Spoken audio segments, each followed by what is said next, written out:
Hey guys, welcome back to the channel. For this video, we will be taking a look at Transformers Kingdom War for Cybertron Trilogy. This is the last part of the War for Cybertron Trilogy. And we had great toys coming from the second and the first part, Kingdom and Siege, Earthrise and Siege.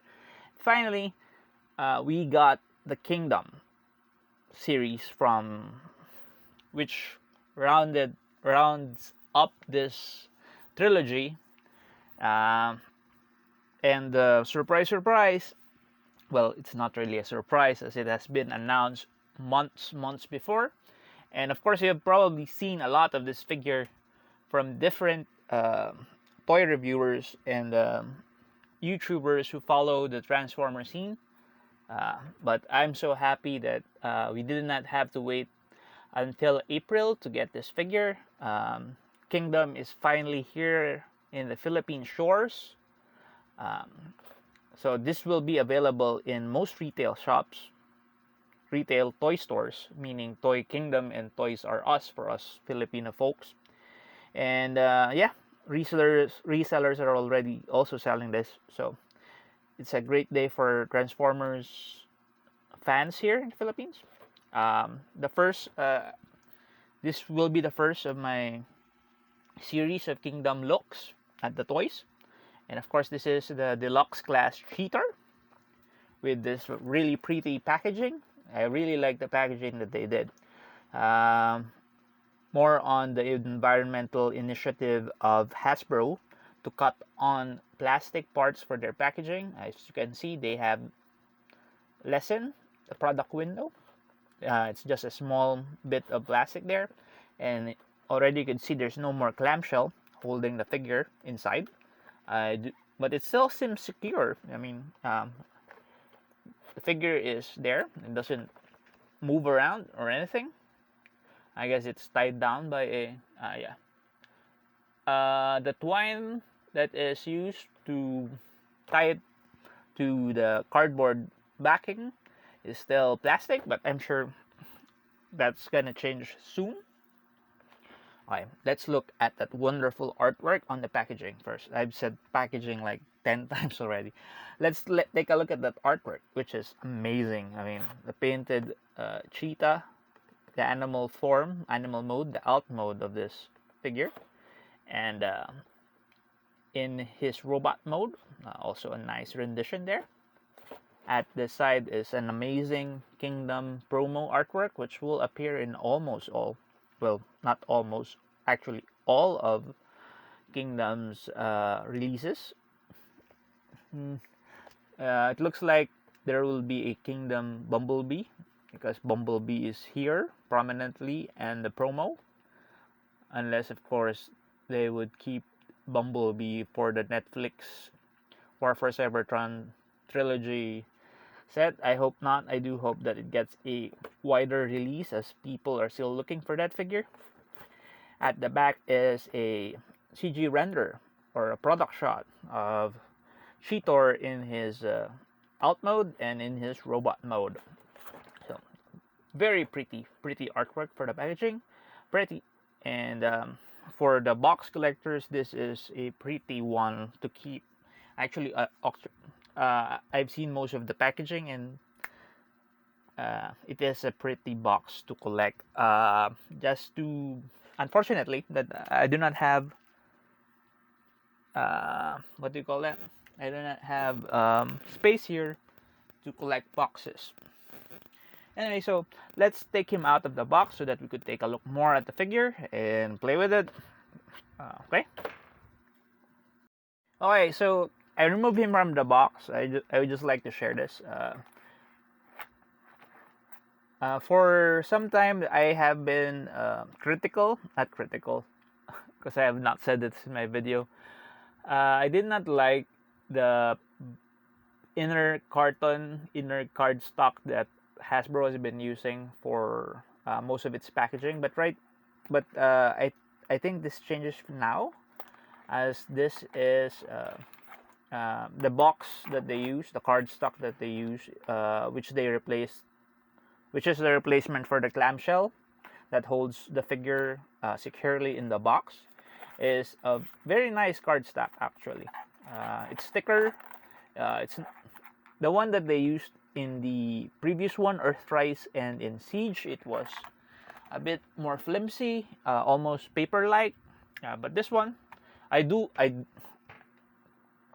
of course, looking back, I do wish that they had used this for that for the Teletran diorama for the Netflix Transformers War for Cybertron Trilogy toy line. I wish that they had used this card stack instead of the one that they had used for that one, because this one, as you can see, it stands perfectly. Another thing that I wanted to point out to you guys, if you are buying the toys, make sure that you check the packaging, the box, and everything, because as you can see, his tail is securely hidden here, so you might miss it, and you might some of the non-box collectors might throw the box away. And of course, also the card slip there. I also wish that they, instead of having a, that's nice, which is actually weird. Why did I get a Black Arachnia card instead of a Cheetor card? I thought you are supposed to get a Cheetor card with Cheetor, but I got a Black Arachnia, which is weird. I don't know why. So that's just some points that I wanted to tell you guys before going into looking at the toy itself. Okay, so now we have him outside of the box, and he is a handsome figure, quite a handsome figure, very small actually. To compare him with an Earthrise figure, this is the Megatron figure. This is Voyager size. A deluxe size figure, maybe a smaller one, is a Hubcap from Generation Select.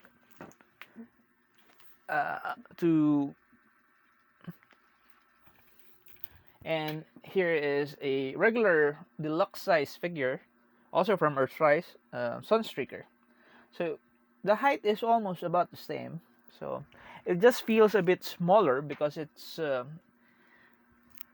body shape is a lot thinner. So maybe that's why it feels a lot smaller.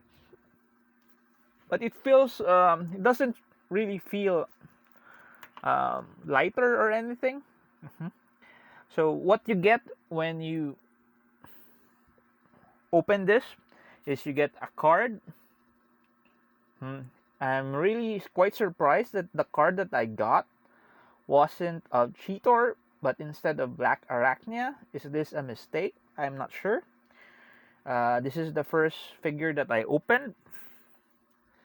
I'll see later if when I open the other figure that I got, which is Warpath, if it's the same problem that you don't get the actual card for the figure. The gimmick for this Kingdom line is that the card has a peelable sticker of close-up of the figure, and then another artwork for the figure.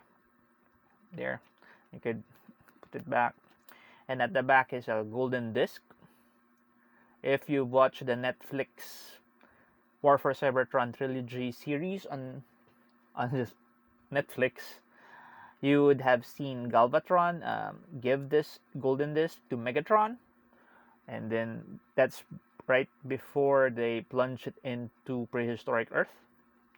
So I do not know if that's what's the significance of that. Also, one thing that I noticed with the manual, with transformation manual that comes with this, is that it has also thicker paper stock. Not only does the cardboard stock that they use for packaging to keep this guy secure in his box thicker than what they were using for Earthrise and Siege. Also, the manuals, there is a significant thickness to it.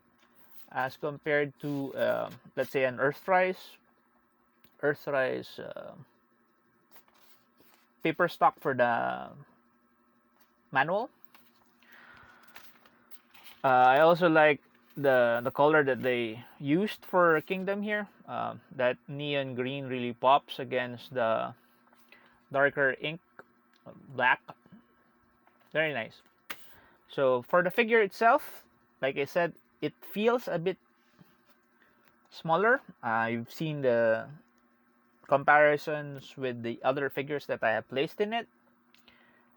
Besides it, figures beside. But when you have it on hand, it's quite pretty solid.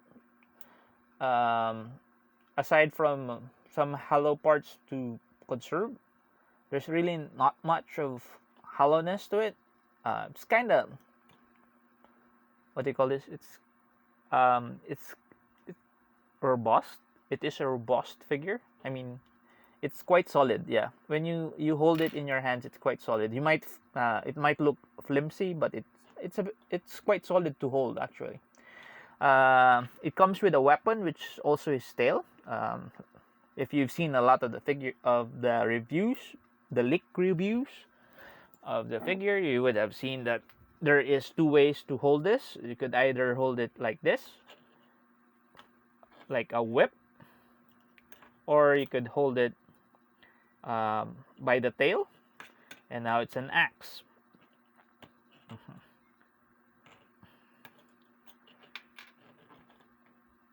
What I like about this figure is his chest, the cheetah on his chest is actually the head of the cheetah when you transform it.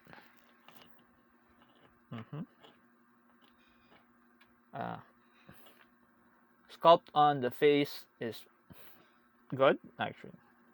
Quite surprised at the level of detail in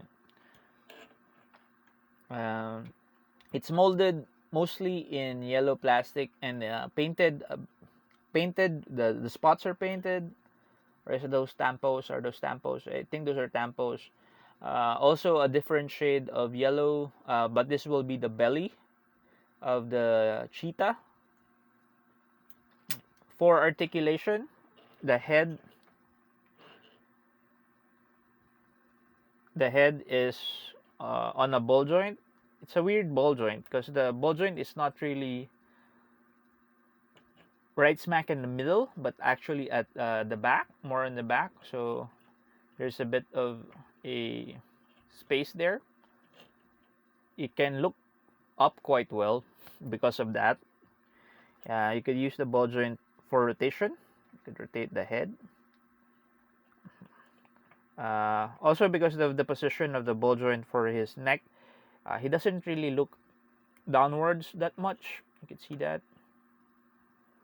For his shoulder, there is you can rotate it forward. It's impeded by his shoulder guards, which are actually his tummy when he is a cheetah. Also, it can actually move sideways, but you have to move it forward, then move it sideways. So you can lift his arms upwards, sideways. There is this acts like a butterfly joint, so there is an inward movement. There is no outward a bit. The outward movement is a bit impeded also by that shoulder guard, but it's okay. Okay, he has a bicep swivel, very nice bicep swivel. A very substantial elbow bend, and his wrists have rotation. So you have that going on for him. It's mostly for transformation, but wrist rotations are always welcome. Amazing also that this guy has a waist rotation. See that? He could do the splits quite well actually. That much. And then you could raise his legs upward like so. He has the bicep swivel. The thigh swivel is located right above his knee cut, so there is a rotation there. and of course a knee bend. For his feet, you could already see, but that's mostly for transformation. You could point his toes down, could point it up as well, and of course, like most of the figures in Earthrise and Siege Kingdom, also gives you ankle tilts. Very nice ankle tilts, actually. While I would have liked the feet to be a bit more longer, a bit more bigger, so for support, it's okay. Alright. This is actually my first Beast Wars figure. Well, not counting the Optimus Primal that was released during the Power of the Primes, but this is my my very first Beast Wars figure. Cheetor. Cheetor has been gathering popularity for quite a while. His appearance actually in Cyberverse made him my son's favorite character. We haven't really watched Beast Wars. I wasn't really into it when it came out. I was more into the vehicle parts, vehicle G1 ones. Mainly because I was a bit older when Beast Wars came out, and I had different interests back then. But a lot of people are excited about Transformers finally going back to Beast Wars, and one of my good friends is very excited about this, and a lot of other reviewers are excited about this. And I am glad that Hasbro has not failed them, as this figure looks great, has great articulation, has great detail. I love the baby blue on that. It's very Autobot-y. Of course, he's not an Autobot, he's a Maximal, but yeah. So let's transform him. To transform him, what we do first is position his arm like so that this part of the shoulder guard aligns with this one, and then you clip that in. So you can see that. Do the same thing with the other side. So, unclip the sides of his torso, and then rotate his head so that it faces backwards. There is a slot in here. You can see that, which is pegged to this cheetah's head. Now you straighten this part out and then cover that head. Okay, now so now rotate the wrists like so.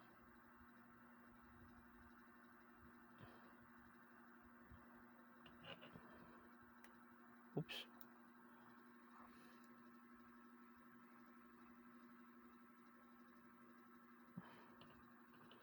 And now we can now, oh, sorry about this.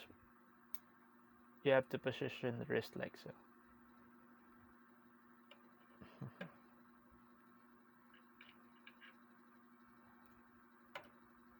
Close this up, and you could make sure that everything aligns, and then you could, oops, sorry about this. Now peg it together.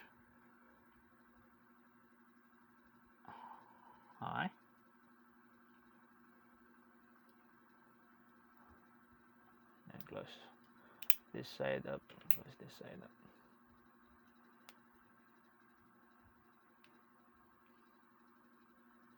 There's not much clearance there. So basically you have that done. Now those legs in the back, you align them properly. Actually clip that in if you want.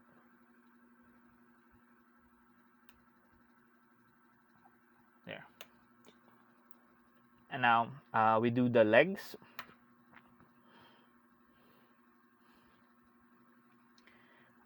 Flip those feet inside his thighs. Do the same thing. This side, flip those legs out, and then you bend his knees like so. Bend the other one as well. Now align those feet like you would align for a animal. And then what you do with his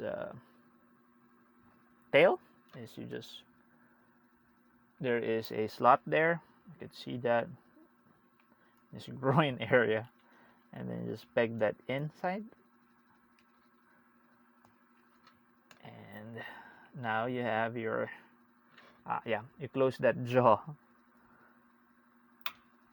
Right, and now you have Cheetor in his cheetah mode, and it's a great transformation for this figure to a, you have a robot transform into an animal, and it does look, I'm not really familiar with the Beast Wars look, but it does look a lot from the images that I've seen in on the internet. The Beast Wars characters, it does look a lot like that. So for the articulation in his animal mode, there is a cut here. I'm not sure if that would allow for no, I was looking for a mushroom peg there. I think that was a missed opportunity.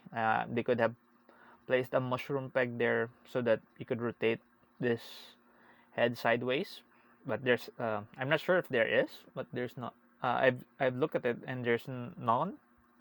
There's no articulation there to allow it to rotate, but but the robot transformation actually allows him to open his mouth, so you have that one, and actually his teeth are sculpted in, so that's amazing. Small details like that. You see that? For his limbs, the forelimbs have a bend at the knee, like so, and also the paws are on a ball joint, so there is a bit of a movement for side to side, also a full rotation there. One thing that's gone from Siege and Earthrise are ports. So I guess they went with the route that it should look more like an animal instead of a mechanized Zoid-like animal. They went for a more organic look. I was hoping that it also features a lot of those 5mm ports, wherein you could use either a fossilizer or the weaponizers to beef up your robots in their animal forms as well as their robot forms. But I guess they went the more classic route for Beast Wars, that it looks more like an organic animal, which is okay. I mean, a lot of the Beast Wars fans are waiting for their Beast Wars toys, and I guess this one is really a good one. For the back limbs, it has a limited,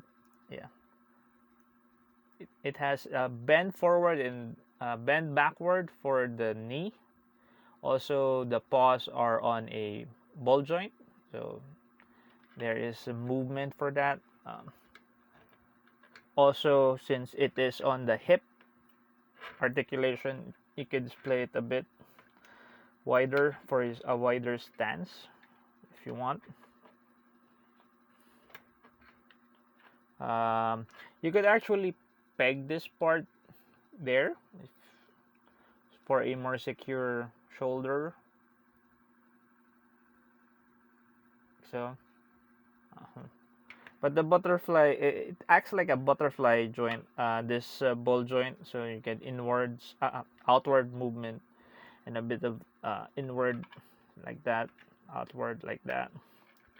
So that's good. Overall, this is a very nice figure. I'm sure a lot of the Beast Wars fans during that era are happy that Transformers is once again doing Beast Wars. That is the end of my video. Thank you for watching. My friend says there's a lot of stress marks in his copy. I'm not as particular with my toy as he is, but so far I haven't seen a lot of stress marks in mine. I'm looking for it, but I haven't seen one.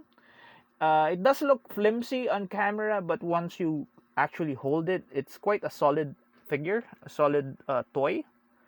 So yeah, you could have your children actually play with this. So yeah, so that's my video. Thank you for watching. Hope you liked the video. Share it with your friends. Help me continue this channel. Comments, suggestions, and questions, type them down below. And subscribe to the channel. Thank you for watching, and see you at the next video.